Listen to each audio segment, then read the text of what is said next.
général des Sénégalais du Canada. Merci. Magnifique. Alors, bonjour, merci à tout le monde. Donc, mon nom est Babacar Diop, je suis le secrétaire général du Regroupement général des Sénégalais du Canada. Donc, pour ceux qui ne le savent pas, le Regroupement général des Sénégalais du Canada est une association à but non lucratif qui fédère l'ensemble des associations sénégalaises ici au niveau du Canada. Donc, on participe, l'une des missions du regroupement, c'est de favoriser le rayonnement culturel du Sénégal, en particulier ici au Canada, mais de l'Afrique plus globalement. En ce sens, le regroupement participe à la promotion culturelle en favorisant les partenariats avec toutes les structures, les associations qui œuvrent dans la promotion de la culture africaine ici au Canada. Donc nous sommes fiers d'être partenaires des Vues d'Afrique depuis quelques années déjà avec Géraldine. Donc je suis là aujourd'hui au nom du président du regroupement général des Sénégalais du Canada, M. Michel Abba, qui n'a pas pu être là, et de l'ensemble du bureau exécutif, donc pour remercier M. Gérald Lechêne, PDG des Vues d'Afrique, mais également Mme Géraldine Lechêne, qui est déléguée générale de ce festival. Donc nous sommes fiers aujourd'hui d'encourager ce prix Activité Jeunesse et participer aussi à la promotion culturelle du cinéma et de la culture africaine ici au Canada. Donc je vous remercie.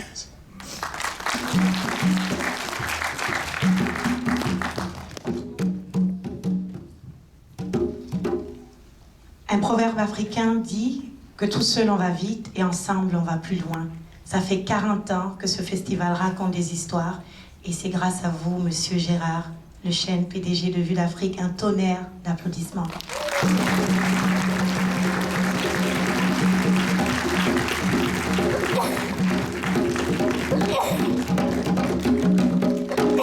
Double ration. Alors, j'espère que vous avez j'espère que vous avez remarqué ma tenue. Alors, c'est parce que c'est ma jumelle. On est jumelé avec le festival, avec le FESPACO. Donc ma jumelle m'a offert une belle tenue et donc j'ai dû la mettre. Et quand je dis j'ai dû la mettre, c'est parce que ça m'évoque une petite histoire qu'on raconte à tous les étudiants en première année de psychologie quand on parle des questions de double bind, c'est-à-dire de double contrainte. C'est une maman possessive dont le fils est déjà adulte et il habite un peu loin, donc pour son anniversaire, elle l'invite, il y a un bon petit repas, elle lui offre un ensemble, deux belles cravates et donc il dort à la maison chez sa mère et puis le lendemain matin, et pour lui faire plaisir, il met une cravate. Et il descend pour le petit déjeuner, et elle le foudroie du regard comme ça. « Ah, je vois que l'autre ne te plaît pas. » Alors, voilà. Alors donc, un bref survol des activités, de la semaine. Tout d'abord, on l'a déjà dit, mais je le répète, alors, on a dit merci à tous les cinéastes. Je voudrais dire quand même qu'il y a un petit reproche à vous adresser, chers cinéastes, et de la part du comité de sélection et des jurés. On dit, mais vous nous donnez un travail impossible, ils sont tous bons. Alors,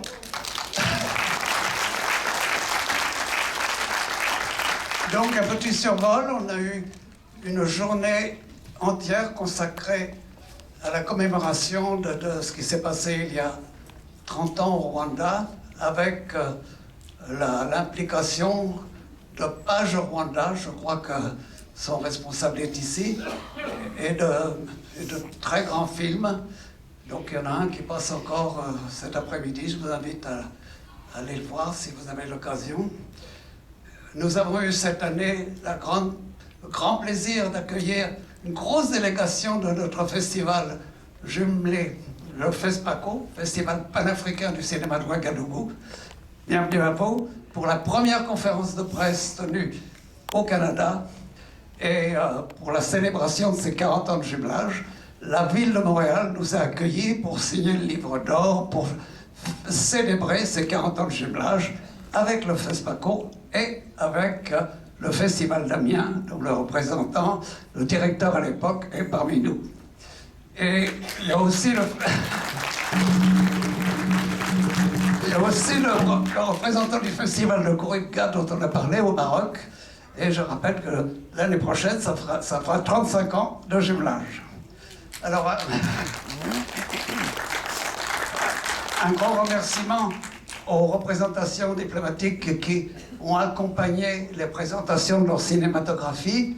Au premier rang, le Maroc, dont on a pu avoir une très belle soirée hier soir, l'ambassade du Mali, l'ambassade et le consulat d'Haïti, le consulat général d'Algérie, de Tunisie, et la Fédération des étudiants ivoiriens pour la Fédération des associations ivoiriennes du Canada pour la soirée d'ouverture. TV5, on l'a dit, et Canal+, donc un ensemble de très belles soirées. Nous avons tenu aussi des rencontres, panels, une rencontre sur le handicap au cinéma, à l'occasion de la présentation de La Petite Vendeuse de Soleil, copie restaurée, accompagnée du ciné-concert, ce groupe Oriki qui a travaillé des années pour accompagner à la fois La Petite Vendeuse de Soleil et le Franc. La participation à ce panel sur les handicaps, on a eu la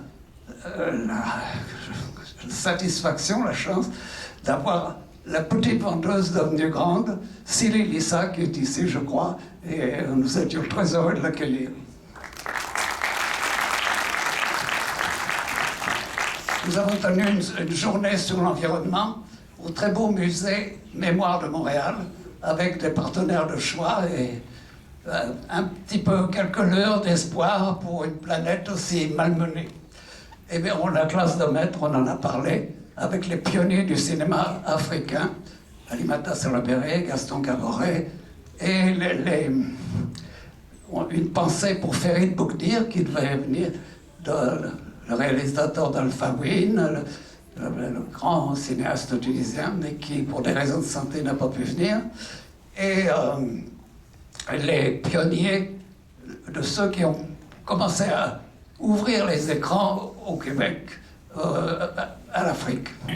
Daniel Bertolino, Yves Langlois,